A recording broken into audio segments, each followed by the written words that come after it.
Indonesia optimis terbebas dari status pandemi COVID-19 pada tahun ini dan menuju endemi. Alasannya kasus terus menurun sejak lonjakan kedua Juli 2021. Demikian dikemukakan juru bicara Satgas Penanganan COVID-19, Profesor Wiku Adhisasmito.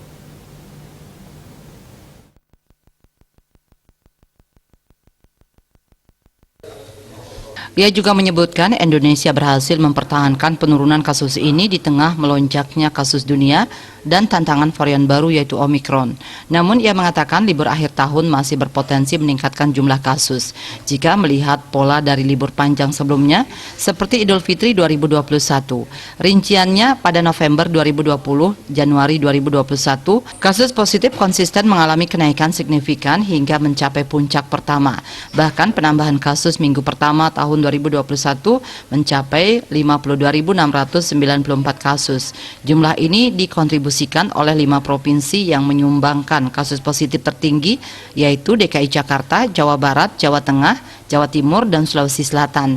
Sementara berbeda dengan tahun lalu, tren penurunan kasus masih terus terjadi sejak Juli 2021 hingga awal Januari 2022.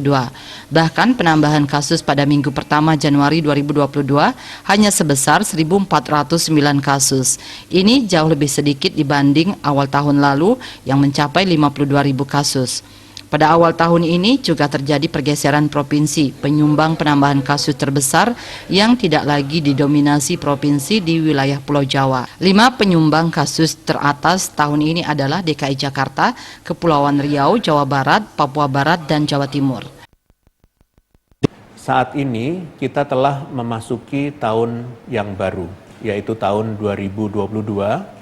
Banyak harapan dan upaya yang tentunya lebih besar lagi di tahun ini, dan untuk dapat terus berjuang melawan COVID-19 hingga akhirnya terlepas dari status pandemi dan menuju endemi.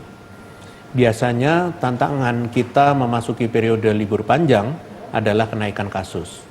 Seperti pada periode Idul Fitri 2020, periode Natal dan Tahun Baru 2021, dan periode Idul Fitri 2021. Namun, kita baru saja berhasil melewati periode libur Natal dan Tahun Baru 2022 tanpa adanya lonjakan kasus.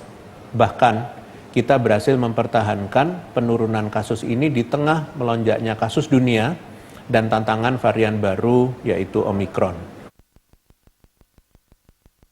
Karena itulah perkembangan baik ini menjadi pembuka tahun yang baik pula, dan sepatutnya ini menjadi penyemangat seluruh lapisan masyarakat untuk terus menegakkan protokol kesehatan dengan lebih disiplin lagi. Pemerintah pusat dan daerah diminta tidak lengah dan terus menekan penularan sekecil mungkin. Merujuk saran WHO bahwa kunci mencegah lonjakan kasus di masa lonjakan kedua di tengah keberadaan varian Delta, salah satunya adalah timing atau waktu yang tepat. Lonjakan kasus hanya dapat dicegah dengan respon pengendalian kasus sedini mungkin. Bali Pos melaporkan.